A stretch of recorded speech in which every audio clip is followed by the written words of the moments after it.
Students, welcome back to our channel. आप सभी का स्वागत है आपके अपने चैनल फिजिकल एजुकेशन एकेडमी में। तो आज हम आप लोगों के लिए लाए हैं क्लास 11 का चैप्टर नंबर 6 जो कि है फिजिकल एक्टिविटी और लीडरशिप। तो चलिए जल्दी से स्टार्ट करते हैं। शारीरिक क्रियाकलाप का क्या मतलब है, यानी कि फिजिकल एक्टिविटी का। तो जो शरीर के जितने भी अंग हैं आपके, उनकी जो मूवमेंट्स होती हैं और उन मूवमेंट से जो आपकी कैलोरीज बर्न होती हैं यानी कि खपत होती हैं, उसे हम फिजिकल एक्टिविटी कहते हैं।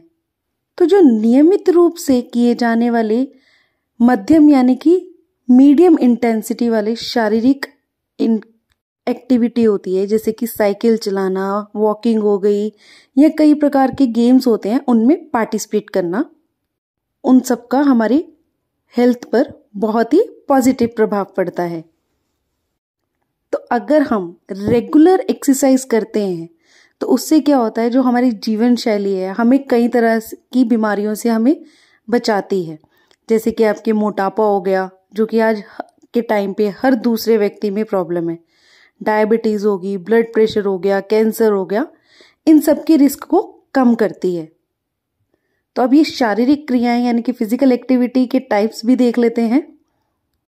तो सबसे पहले आता है लाइफस्टाइल रिलेटेड फिजिकल एक्टिविटीज, जो कि हमारी जीवन शैली से संबंधित क्रियाएं होती हैं, जो हमारे दैनिक जीवन में यानी कि जो हमारे जीवन में महत्वपूर्ण भाग होती हैं। यह व्यक्ति जीवन भर करता है, जैसे कि पैदल चलना हो गया, सैर करना हो गया, साइकिल चलाना या घर के काम करना। तो जो इसकी तीव्रता यानी कि इंटेंसिटी होती है इन कामों की, ना ज्यादा तेज होती है और ना ही कम होती है। मतलब इतनी रहती है कि जिससे कि आपका जो नॉर्मल लाइफस्टाइल है वो एक हेल्थी लाइफस्टाइल बन सके और आप बीमारियों से दूर रह सकें। फिर आता है हमारा प्रबल शारीरिक क्रियाएं यानी कि फिजिकल एक्टिविटीज।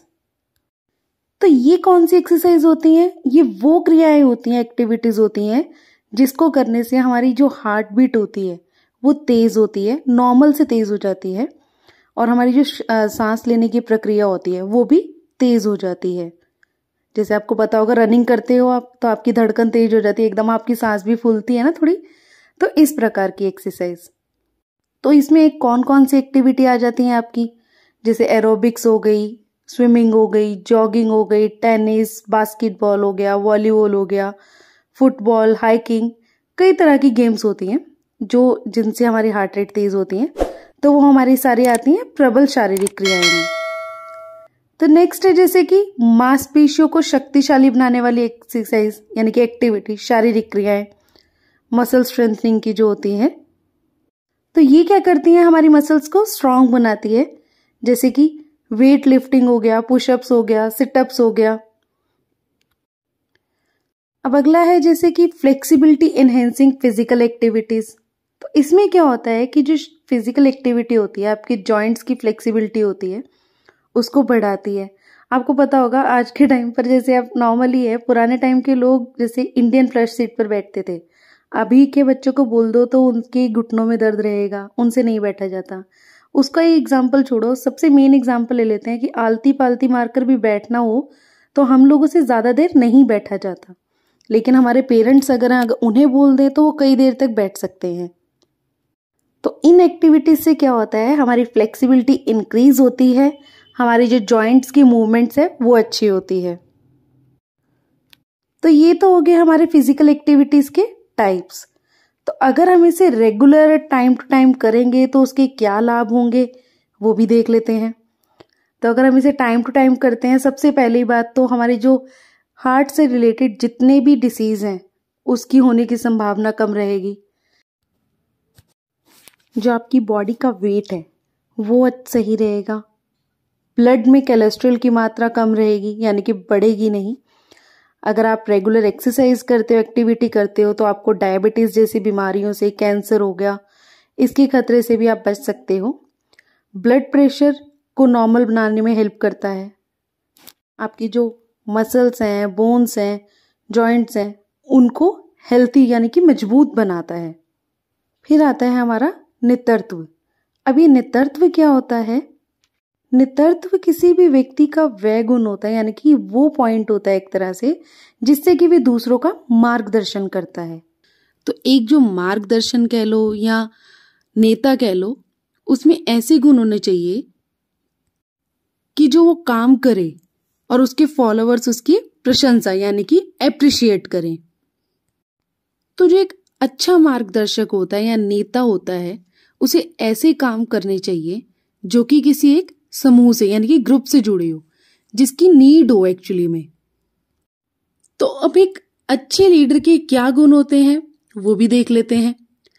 तो एल यानी कि लॉयल्टी, ई यानी कि एंड्योरेंस, ए यानी कि अलर्टनेस, डी यानी कि discipline, E energetic, R right thinking, S sincerity, H honestly, I intelligence and P is patience या पर्सनैलिटी। तो अब एक अच्छे नेता बनने के लिए किसी पर्सन में क्या क्या गुण होने चाहिए? तो जैसे कि पहला है फिजिकल स्ट्रॉन्ग। तो जो एक अच्छा लीडर होता है वो फिजिकली फिट होना चाहिए, यानी कि उसे कोई ऐसी बीमारी ना हो जिससे कि उसे कोई ना कोई प्रॉब्लम हो और वो अपने काम को अच्छे से ना कर पाए। फिर आता है हमारा फर्म डिटर्मिनेशन। वो एक दृढ़ निश्चय वाला होना चाहिए और अपने जो फैसले हैं, जो भी अपने सीजन है, उस पे अटल रहना चाहिए उसे। देन नेक्स्ट है अवेयर यानी कि जागरूक। तो एक अच्छा लीडर जो होता है उसमें अपने जो समूह के सदस्य हैं उनके इमोशंस, उनकी नीड्स को समझने की क्षमता होनी चाहिए। वह एक अच्छा जागरूकता कहलाता है। देन नेक्स्ट आता है हमारा ब्रॉड माइंडेड। जो एक अच्छा लीडर होता है उसे खुले विचारों वाला होना चाहिए, यानी कि नैरो माइंडेड नहीं रहना चाहिए, ओपन माइंडेड होना चाहिए उसे, ताकि वो जो भी उसे उसकी टीम के मेंबर्स हैं उसे कोई सजेशन दे, उसके सुझाव दे, तो वो उसे अच्छे से समझ सके। आता है हमारा बुद्धिमान। तो एक जो अच्छा नेता होता है वो इंटेलिजेंट होना भी बहुत जरूरी होता है, ताकि जो पहले से आने वाली कोई प्रॉब्लम है वो उसको लेकर अलर्ट रह सके और अपनी परिस्थितियां हैं, प्रॉब्लम्स हैं, उनका सामना अच्छा से कर पाए। देन नेक्स्ट आता है हमारा फियरलेसनेस। एक अच्छे नेता को निर्भीक होना चाहिए ताकि वो बिना किसी से डरे अपनी बातों को बता सके, अपने हक के लिए, अपनी जो टीम मेंबर्स हैं उनके हक के लिए लड़ सके। यानी कि ये ना हो कि ज्यादा पैसे वाला कोई आ गया या बड़ा कोई आ गया, उसके प्रेशर से वो गलत को भी सही कहे। देन नेक्स्ट आता है ऑनेस्टी। ऑनेस्टी क्या आती है? ईमानदारी। ईमानदारी तो यार हर एक पर्सन में वैसे होनी चाहिए, तो ये तो फिर भी नेता है तो इसमें तो ईमानदारी बनती है। तो अगर एक नेता में ईमानदारी है तो वो उसे एक सफलता के मार्ग पर ले जाता है। देन है प्रोफेशनल नॉलेज, यानी कि काम के बारे में उसे पूरी जानकारी होनी चाहिए। ये नहीं कि बस नेता बनना है कुछ भी कर लो, नहीं, उसको काम की क्या नीड है लोगों की उसके बारे में पता होना चाहिए, उसकी नॉलेज होनी चाहिए कि उसकी प्रॉब्लम्स को कैसे सॉल्व कर सकते हैं। देन उसके बाद आता है गुड ऑर्गेनाइजर, यानी कि एक नेता जो होता है वो एक अच्छा संयोजक हो, यानी कि ऑर्गेनाइजर हो तो अच्छा माना जाता है। क्यों? क्योंकि जो अच्छा लीडर होता है वो अपने समूह के लोगों यानी कि अपने टीम के जो लोग होते हैं उनकी ज्ञान और क्षमता को लेकर, उनको समझ के, उनकी योग्यता के अनुसार ही उन्हें काम देता है। देन आता है कोऑपरेटिव नेचर। सहयोगी नेचर तो होना चाहिए यार, थोड़ा एटीट्यूड वाला तो अच्छा लीडर नहीं माना जाता। एटीट्यूड तो वैसे भी किसी को पसंद नहीं आता। अगर हंसमुख नेचर है, सबके साथ अच्छे से कोऑपरेट कर रहा है हर चीज को, तो उसका काम भी इजीली हो जाएगा और लोग भी बिना डरे अपने काम को बता पाएंगे, प्रॉब्लम को बता पाएंगे। फिर आता है हमारा पर्सनल स्टेज। किसी भी नेता की अपनी प्रतिष्ठा होनी चाहिए। तो क्या होता है कि बच्चों, अगर कोई अच्छा नेता अपने वादे पूरे कर रहा है, अपने प्रॉमिसेस पूरे कर रहा है, तो वो लोगों का एक तरह से विश्वास जीतता है, लोगों के ऊपर अपनी अच्छी छवि बना लेता है। तो अपना प्रॉमिस, वैसे अगर आप भी किसी से प्रॉमिस करवाओ, अगर वो आपका प्रॉमिस पूरा करता है तो आपको लगता है कि हाँ ये ठीक है, यह अच्छा है और सच्चा बंदा है। तो वैसे ही एक नेता का भी रहता है। फिर आती है फिजिकल अपीयरेंस, यानी कि शारीरिक सुंदरता। तो शारीरिक सुंदरता क्या है? नेता के लिए एक तरह से वरदान ही है, जो कि लोगों को उसकी ओर अट्रैक्ट करता है, प्रभावित करता है। तो जो नेता की यानी कि लीडर की जो अट्रैक्टिव पर्सनालिटी होती है वो अधिकारियों को भी प्रभावित करती है।